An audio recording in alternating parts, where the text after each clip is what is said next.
Sud Radio, Berkoff dans tous ses états. Le face-à-face. Et nous sommes avec Jean-Philippe Delsol. Bonjour André Berkoff. Bonjour, très heureux de vous avoir. Et vous moi êtes de même. avocat, vous êtes docteur en droit licencié S-Lettres, avocat fiscaliste et président de l'Institut de recherche économique et fiscale. Et je dois dire que le contribuable associé, qu'on connaît bien et qu'on fait souvent intervenir ici, a fait une étude qui s'appelle Réformer pour libérer. Voilà, réformer pour libérer. Et effectivement, sinon c'est une révolution pour libérer. On ne sait pas ce que ça donne, les révolutions. Hein. Il vaut mieux réformer, voilà. Voilà, il vaut mieux réformer. Et justement, on a décidé toute cette semaine, avec Clémence Oudiakova et avec dans l'émission, de chaque jour prendre un exemple, effectivement, des domaines que vous abordez. Et là, effectivement, avec vous, Jean-Philippe Delsol, la propriété et encourager la propriété privée. Mais est-ce qu'elle est menacée, vraiment, la propriété privée, quand vous dites ça? Parce que je ne vais pas rappeler, c'était Proudhon, la propriété, c'est le vol, hein, on se rappelle. Et puis, abolir tout cela, mais on sait ce que ça donne dans certains pays. Mais quand vous mettez encourager la propriété privée, est-ce qu'elle est menacée? Je crois véritablement que la propriété privée est menacée. Et finalement, la propriété, c'est le vol, c'était on va dire un péché de jeunesse de Proudhon. Comment peut-on d'ailleurs voler la propriété si la propriété n'existe pas? Je rappelle quand même, parce que j'aime bien Proudhon par certains côtés, que Proudhon est aussi celui qui a dit « Où pourrais-je trouver quelque chose qui me protège contre l'État? Il n'y a rien d'autre que la propriété. » Voilà. Bon, il a fait amende honorable. Et donc il a fait amende honorable. Alors aujourd'hui, en fait, moi je vais donner un chiffre qui est clair. On va souvent peut-être prendre la comparaison avec l'Allemagne. Mais l'ensemble des impôts qui pèsent sur les revenus de la propriété et la propriété elle-même, en France, c'est pas moi qui donne le chiffre, hein, c'est donc des instituts qui l'ont calculé, 10% du produit intérieur brut, 10% de la richesse nationale. En Allemagne, c'est 6%, 4 points d'écart. C'est pour vous montrer qu'il y a quand même un problème français, qui est un problème important. Et en fait, la propriété aujourd'hui, en France, elle n'est pas aimée. On se méfie de la propriété. Mais pourtant, pardon, excusez-moi, mais plus de 50% des Français sont propriétaires, vous savez. Les Français aiment la propriété, mais la France n'aime pas la propriété. Vous dire l'État français. L'État français, et même tous ces relais.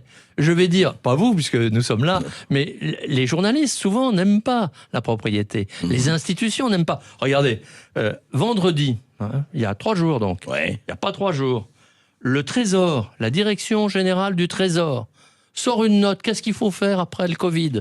Et il dit, je le cite, taxer plus la détention foncière. Alors que la détention foncière est déjà beaucoup plus taxée en France qu'ailleurs. Je vais vous l'IREF, mon institut, l'Institut de recherche économique et fiscale, on a fait une étude pour démontrer que les revenus et la propriété même immobilière, les revenus de la propriété immobilière et la propriété immobilière généraient 5 fois plus d'impôts que le travail.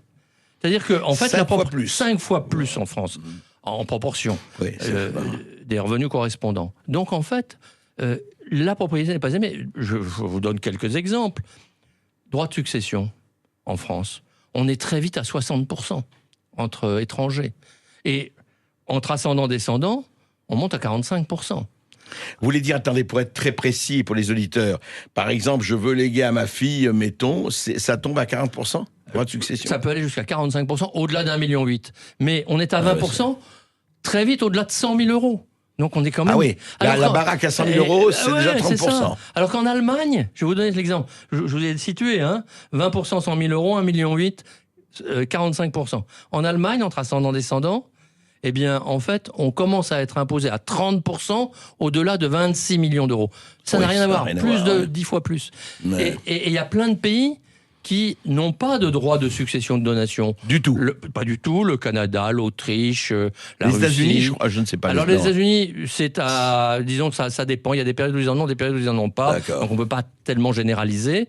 Mais la Suède, c'est intéressant, la Suède. La Suède, le pays où on dit le plus taxé. Eh bien, il y a 10 ans, la Suède a renoncé, successivement, en 2 ans, à tous ses impôts sur la fortune et ses impôts sur les droits de succession. Qu'est-ce qui est arrivé? Il y a un peu moins de recettes au départ, mais en fait, plus après, parce que quand on libère, et c'est ça notre message. Quand on libère la propriété, eh bien la propriété a un plus fort rendement, elle génère de l'activité, elle génère des revenus, et finalement l'État s'y retrouve aussi. C'est ça, c'est là, il faut pas faire l'erreur de calcul. On se retrouve tout de suite après une petite pause. À tout de suite. Sud Radio, Berkoff dans tous ses états. Le face-à-face. Et André Berkoff reçoit aujourd'hui Jean-Philippe Delsol, qui est avocat fiscaliste, président de l'IREF, l'Institut de recherche économique et fiscale, et surtout qui a dirigé ce programme Réformer pour libérer. C'est un programme auquel on va donner l'honneur pendant une semaine, qui est proposé par des citoyens de la société civile et des associations telles que Contribuables Associés. Jean-Philippe Delsol, on parlait justement de l'immobilier qui est effectivement taxé. Le goût des Français pour la propriété, on le connaît, c'est pas nouveau, il est majoritaire. Mais en même temps, ce qui s'est passé depuis quelques années, c'est qu'on taxe, on épargne beaucoup, je dirais, le mobilier. Et le mobilier, attention, ce n'est pas le mobilier. Oui, les actions. Faut expliquer, ce sont les actions, disons les actions capitalistes. Le compte en banque. Le compte en banque, voilà, le compte en banque. Et le fait que vous fassiez aussi des merveilleuses spéculations boursières, et ben ça, c'est pas mal. Et en revanche, si vous avez des biens, alors là, c'est beaucoup moins bien. Oui. Pourquoi c'est vrai. Alors, c'est vrai que le compte en banque dormant, et il va plus être taxé parce qu'on a supprimé l'ISF dessus. Mais par contre, l'immeuble que vous donnez en location, peut-être même dans des conditions sociales, on va vous le taxer. Et peut-être jusqu'à 1,5%. Ce qui est énorme. Ce qui est énorme parce que l'inflation, elle est même pas à 1,5%. Oui, donc ça veut dire qu'on vous mange votre capital tous les jours. C'est-à-dire qu'en fait, on a supprimé l'ISF, sauf pour l'immobilier, en considérant que l'immobilier, c'est le mot du président, était une rente. Ce n'est pas une rente. C'est aussi productif que la bourse, qui est normalement productive, puis qui a des excès aussi, mais qui est normalement productive.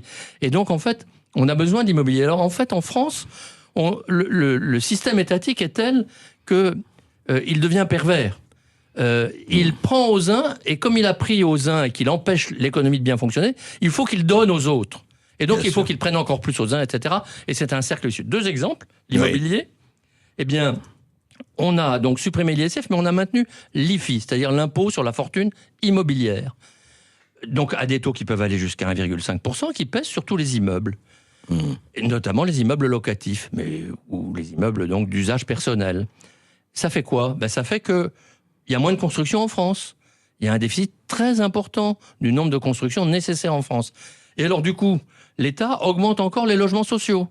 En France, il y a 18% des ménages qui sont logés dans des logements publics. 18%. En Allemagne, 4%. Ah oui, ça c'est intéressant. 18% de logements sociaux en France, 4% en Allemagne. Exactement.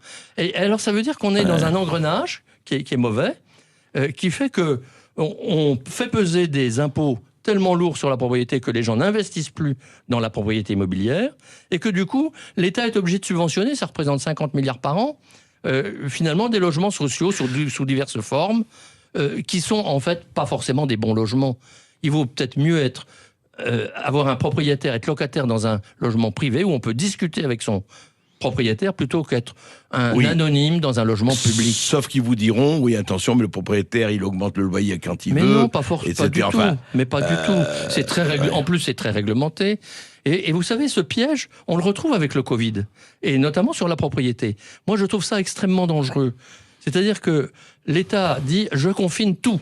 Puis c'est un confinement comme il y en a eu très peu d'aussi durs dans le monde. Absolument. Et donc il confine pendant 2 mois, ce qui est considérable. Et il confine un peu encore pendant 1 mois et demi suivant. Et donc il met tout le monde à genoux. Ou par terre même, carrément.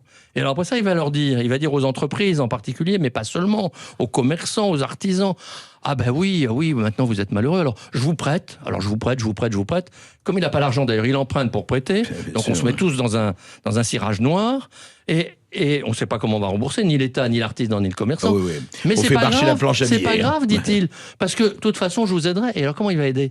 Eh bien, il va prendre des participations dans les entreprises, dans les sociétés, quelles qu'elles soient, il va devenir leur actionnaire à la place de l'actionnaire. Et aujourd'hui, il va nationaliser. Mais il va nationaliser, et il dit même, commerçants, artisans, mais je vais vous aider, je vais vous acheter votre local. Et oui, il était propriétaire, c'était sa sécurité pour l'avenir, et il va être obligé de vendre à l'État qui va devenir l'immense propriétaire de toute la France. Eh bien, c'est le meilleur moyen de démotiver les Français. C'est le meilleur moyen de les enchaîner plutôt que de les libérer. Et c'est là que le bas blesse. Parce que la propriété, c'est quelque chose qui est naturel pour l'homme. Il en a besoin. Je ne dis pas que forcément que tout le monde a besoin d'être propriétaire. Non. Mais Bien sûr pas. tout le monde a besoin de pouvoir être propriétaire. Mais alors Jean-Philippe Delsol, quand vous expliquez que l'investissement de la pierre reste l'investissement le plus recherché, on dit surtout aujourd'hui avec ce qui se passe justement, la dette, etc. Il dit au moins la pierre c'est à toi, ton appartement est à toi, ta maison est à toi. Vous n'entendez que ça aujourd'hui. Alors il y a les lingots d'or, mais enfin les lingots d'or c'est plus compliqué. Mais je veux dire, honnêtement, dans la doxa populaire même, et pas seulement, dire si on peut se payer un appartement, même un petit appartement, on se le paye. Ben oui, il vaut mieux, parce que j'aime mieux payer mon loyer à moi-même, en quelque sorte. Oui, j'aime ça. mieux payer des échéances d'emprunt, surtout avec les taux d'intérêt actuels. C'est pas très cher, finalement, d'emprunter. Et donc, j'aime mieux me payer mon appartement. Et puis, comme ça, quand je prends ma retraite, comme les retraites sont et seront plus encore misérables en France, parce qu'on a un système par répartition qui va droit dans le mur, mais vous en reparlerez peut-être dans une prochaine émission, Tout à fait. eh bien, en fait, il vaut mieux, effectivement, devenir propriétaire quand on peut. Alors, ensuite, on dit, oui, mais il y a des flambées immobilières qui sont anormales. Mais oui, mais pourquoi il y a des flambées immobilières anormales ? Parce que, justement, il n'y a pas d'offre. Et il n'y a pas d'offre parce qu'on n'encourage pas les Français à être propriétaire et à investir dans l'immobilier. S'il y avait non seulement le propriétaire qui achète pour lui-même, mais aussi plus d'investisseurs, eh ben, il y aurait plus de biens immobiliers sur le marché et donc des prix qui seraient plus raisonnables. Oui, parce qu'effectivement, la rareté fait La la rareté cherté. fait le prix. Et le prix, effectivement, Et oui, ça et monte. oui. Cela dit, oui, on a vu aussi des choses. Vous parlez immobilier. Moi, j'ai été très frappé, par exemple, effectivement, tant mieux pour eux. Enfin, ces paysans à l'île de Ré ou ces pêcheurs à l'île de Ré, dont les maisons étaient pour rien et qui ont flambé. Enfin, il n'y a pas qu'à l'île de Ré, mais un peu partout. Ça, c'est dans toutes les stations touristiques, finalement, Bien qu'elles sûr. soient balnéaires ou de montagne. Mais en fait, je vais quand même dire que les propriétaires, là, parfois, sont un peu ambigus ou paradoxaux. Parce qu'ils sont bien contents de vendre leur petit bout de terrain bien sûr. à des touristes qui les achètent 10 fois plus cher que si ça avait été le paysan voisin. Bien sûr. Donc, en fait, il ne faut pas trop non plus qu'ils se plaignent. Ils ont finalement, je dirais, les charges du succès. Oui, c'est ça. Bon, Bien sûr. Mais en gros, ce que vous dites, vous diriez qu'il faut réorienter vers l'immobilier et arrêter de taxer comme on taxe, effectivement, moi, la propriété privée. Je dirais essentiellement qu'il faut en réalité faire en sorte que la propriété ait moins de contraintes fiscales, je l'ai dit déjà, et je vais prendre peut-être deux solutions là, deux propositions. On a créé un impôt forfaitaire sur le revenu mobilier, celui des actions ou du compte en banque, à 30%. Faisons la même chose pour l'immobilier. Oui, l'impôt forfaitaire. Oui, fixe, impôt oui. forfaitaire, et ça facilite beaucoup les choses. Et des gens, du coup, le font volontiers. Ils vont plus facilement dans l'investissement immobilier. Même chose pour les filles. On a supprimé l'ISF, supprimons Faisons la les même filles. chose. Et puis, j'ai dit contraintes, parce qu'elles ne sont pas que fiscales. C'est aussi, donc, des contraintes, par exemple, sur les rapports entre bailleurs et locataires. Malheureusement, on n'aura pas le temps de développer ça. On regrette que vous ne restiez pas avec nous, mais on sait que vous êtes très pris et il n'y a pas de problème. On reparlera de tout cela. En tout cas, merci Jean-Philippe Delsol. Merci de vos éclairages. Et voilà, réformer pour libérer, c'est très très important. En tout cas, vous avez fait un très bon travail avec vos associés et avec tout le monde. Donc, on va en parler toute cette semaine. Merci beaucoup, André Berkoff.